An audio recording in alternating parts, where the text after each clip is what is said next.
సాధారణంగా పుట్టినరోజు వేడుకలంటే నలుగురికి అన్నదానం చేస్తాం. లేదు మన నాయకుల పుట్టినరోజు అంటే ఎక్కడైనా రోగులకి పళ్ళు, అదేవిధంగా రొట్టెలు పంచటం, లేకపోతే ఎక్కడైనా కొంచెం అన్నదానం చేయటం, ఎక్కడైనా గుళ్ళోకి వెళ్ళి పూజలు చేయించి అతనికి ఆయురారోగ్యాలు ఇవ్వాలని చెప్పి పూజలు చేయటం, లేకపోతే ఇంకొంచెం ముందుకెళ్ళి ఎవరికైనా రోగులకు ఉపయోగపడేటట్టుగా రక్తదానం చేయటం, ఇలాంటివన్నీ జనరల్గా మానసికంగా కరెక్ట్గా ఉండేవాళ్ళు చేసే పని. దట్టు ఒకవేళ వాళ్ళు ఏదైనా కేక్ కట్ చేసుకున్నా ఒక ప్లాస్టిక్ కత్తితో కేక్ కట్ చేసుకొని ఆ సంబరాలు జరుపుకొని ఆ నోరు తీపి చేసుకొని ఎవరికైతే మనం పుట్టినరోజు సంబరాలు చేస్తున్నామో, ఎవరికైతే మనం పుట్టినరోజు శుభాకాంక్షలు చెప్పాలనుకుంటున్నామో వాళ్ళ జీవితం కూడా ఇదే రకంగా తీయగా మనశ్శాంతిగా ఉండాలని కోరుకుంటారు. ఎవరైనా కూడా జనరల్గా ఒక మనిషి పుట్టేవాడు ఎవరైనా కూడా దానికి కూడా అదే రకంగా హర్షించే వాళ్ళు కూడా ఉంటారు.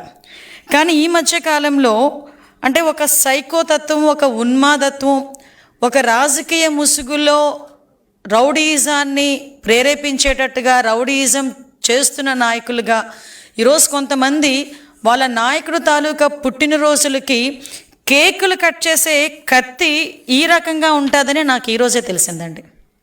జస్ట్ ఒకసారి మీరు చూస్తే కేకు కట్ చేసే కత్తి కొడవళ్ళు, పెద్ద పెద్ద కత్తులు పట్టుకొని కేకులు కట్ చేస్తారు. ఇక్కడ ఒకసారి మీరు చూస్తే ఇక్కడ హ్యాపీ బర్త్డే జగన్ అన్న వైఎస్ఆర్ పార్టీ సంథింగ్ రాసి ఆ కత్తి చూసారా? ఈ కత్తి ఒక్కసారి కేకు కట్ చేసుకునే కత్తి అండి అది. కేకు ఇలాంటి కత్తులతో చూసి కేక్ కట్ చేస్తూ ఒక రకంగా చేయటం ఒక ఎత్తు అయితే, తిరిగి అదే కత్తితో జంతు బలి చేసి ఒక మూగజీవాల ఉసురు తీసుకోవటమే కాకుండా దాన్ని బేస్ చేసుకొని ఇలా రక్తాన్ని తీసుకెళ్ళి వాళ్ళ నాయకుడు తాలూకా ఫ్లెక్సీలో ఫోటోలకి అభిషేకాలు చేసి రప్పారప్పమని నరుకుతాం, 2029లో ఇదే రిపీట్ అవుద్ది అని చెప్పి స్లోగన్లు ఇచ్చుకునే పరిస్థితి.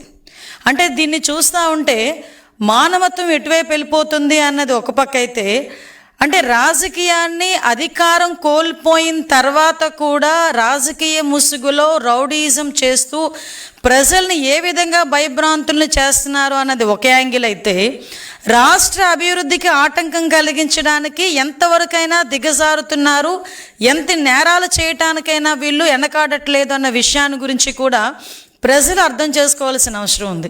మీరు ఒకసారి చూస్తే, నేను జనరల్గా అందరూ కూడా మీ ఇంట్లో మీ పిల్లలవో లేకపోతే మీ తల్లిదండ్రులవో మీ అన్నదమ్ములవో మీరు జనరల్గా జన్మదిన సంబరాలు, పుట్టినరోజు సంబరాలు ఎలా చేసుకుంటారో మనందరి దగ్గర వీడియోలు ఉంటాయి. కానీ ఈరోజు వైఎస్ఆర్సీపీ నాయకుడు తాలూకా పుట్టినరోజు సంబరాల్ని వాళ్ళ తాలూకా కార్యకర్తలు, వాళ్ళ తాలూకా రౌడీలు, ఆ పార్టీ తాలూకా సైకోలు ఏ రకంగా జరుపుకున్నారో మీరు ఒకసారి చిన్న ఒక ఏవి ఉందో ఒక్కసారి చూడండి. ఒకసారి గంగమ్మ జాతరలో పొట్టేళ్ల తలకాయ కోసినట్టు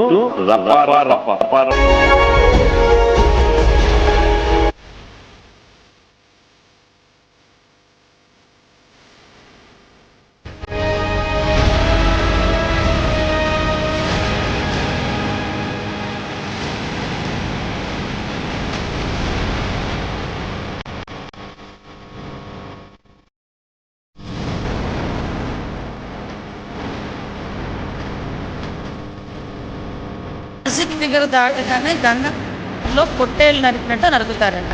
క్యాప్షన్స్, పోస్టర్స్.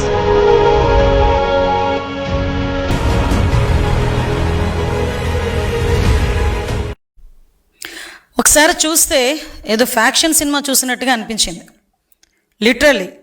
అంటే ఒకసారి ఇది చాలా మీకు ఇప్పుడు చూపించింది జస్ట్ ఏదో అంటారు కదా, ఒక చిన్న మచ్చు తునక మాత్రమే. నిజంగా వాళ్ళు జంతు బలులు చేసి మేకల తలలు నరికి వాళ్ళే పోస్టులు సోషల్ మీడియాలో పెట్టుకునే స్థాయికి వాళ్ళు దిగజారిపోయారంటే వాళ్ళు ఎంత ఉన్మాదుల్లా తయారవుతున్నారు, వాళ్ళు ఉన్మాదుల్లా వాళ్ళ నాయకుడు ఎలా తయారు చేస్తున్నాడు అన్న విషయాన్ని కూడా ప్రజలు గ్రహించాల్సిన అవసరం ఉంది. ఈరోజు మనం చూస్తానండి, కళ్యాణదుర్గం, ఉరవకొండ, సింగనమల, రాప్తాడు, కదిరి, పుట్టపర్తి, ధర్మవరం, కుప్పం, గోపాల్పురం, ఇలా కాన్స్టిట్యున్సీలు చూసుకుంటే ఇన్ని కాన్స్టిట్యున్సీల్లో అతని పుట్టినరోజుల సందర్భంగా జంతు బలులు చేసి వాటి తాలూకా మూగజీవాల తాలూకా ఉసురు తీసుకోవటమే కాకుండా ఇది తప్పు అని చెప్పిన వాళ్ళని కూడా తిరిగి వాళ్ళ మీద దాడి చేయటం. ఒక గర్భిణి అండి, నిజంగా గర్భం దాల్చారు అంటేనే ఆ కుటుంబంలోని ఆ ఆడబిడ్డని అపురూపంగా చూసుకుంటారు. ఎవరైనా కడుపుతో ఉన్న పిల్ల మనకి కనిపిస్తే బస్సులో కనిపించినా లేచి ఒక సీట్ ఇచ్చే సంస్కృతి. ఆ అమ్మాయి నుంచొని వెళ్తుంది అంటే అమ్మ ఓ దగ్గర కూర్చో అమ్మ అని ఆ గర్భిణీ స్త్రీకి గౌరవం ఇచ్చే పరిస్థితి. అటువంటి గర్భిణీ స్త్రీ అక్కడ బయట వాళ్ళు సంబరాలు చేసుకుంటూ ఇష్టానుసారంగా క్రాకర్స్ కాలుస్తూ ఉంటే ఆ అమ్మాయికి కొంచెం గాబరా అనిపించి కొంచెం దూరం వెళ్ళి మీ సంబరాలు చేసుకోండి అని చెప్తే కడుపు మీద కాలితో తన్నేడంత ఉన్మాదం ఉన్నదంటే ఈ రోజుకి ఆ నాయకుడు నోరిప్పట్లేదంటే జనాలకు ఎటువంటి మెసేజ్ వెళ్తుందో ఒక్కసారి ప్రజలు కూడా మనం ఆలోచించేసుకోవాల్సిన అవసరం ఉందండి. ఈరోజు ఎక్కడో ఏదో మారుమూల గ్రామంలో తెలుసో తెలియకో ఎవడో ఇలా నరికాడు, ఇలా చేసాడు అంటే మనం వాడు ఎందుకు చేశాడు అన్న దాని మీద ఎంక్వైరీ చేసుకోవచ్చు. కానీ చూస్తే సుమారుగా 10 నియోజకవర్గాలకి పైన ఈరోజు ఇదే పందాలో ఒకే రోజు ఒకే తరహాలో ఇలాగే జంతు బలులు ఇచ్చి రక్తాభిషేకాలు చేస్తూ ఉంటే ఇది వెనకాతల జగన్మోహన్ రెడ్డి దగ్గర నుంచి వచ్చిన ఒక పిలుపు అని అనుకోవడంలో తప్పే ఉంది.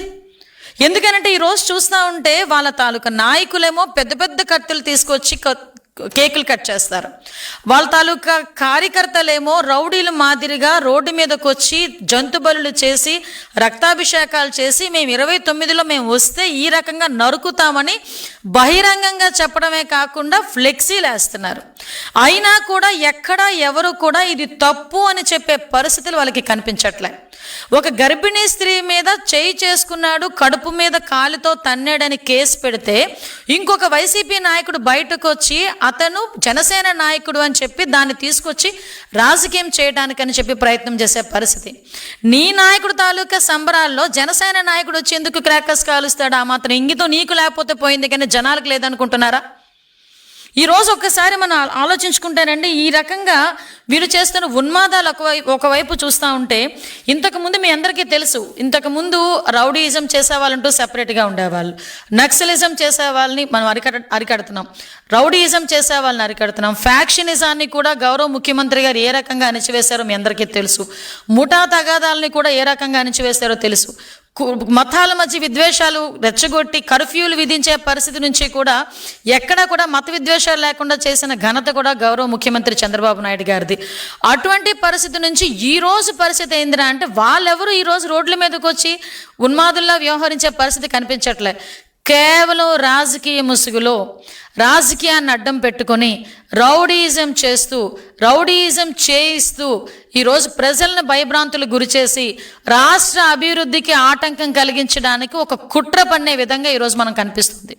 ఈరోజు ఇక్కడ మనం ఒకసారి ఒక యాంగిల్ చూస్తానండి. ఈరోజు నేను చాలా కేసులన్నీ చూశాను, క్రోనలాజికల్గా కూడా నేను అన్నీ తెప్పించుకుంటే వీటిలో ఉన్న అన్నింటిలోని కూడా చాలామంది 18 సంవత్సరాల లోపున్న పిల్లలు కూడా రోడ్ల మీదకి వచ్చి పెద్ద పెద్ద కత్తులు పట్టుకొని తలలు నరికి ఆ కేసుల్లో కూడా ఇరుక్కున్న పరిస్థితి ఈరోజు కనిపించింది.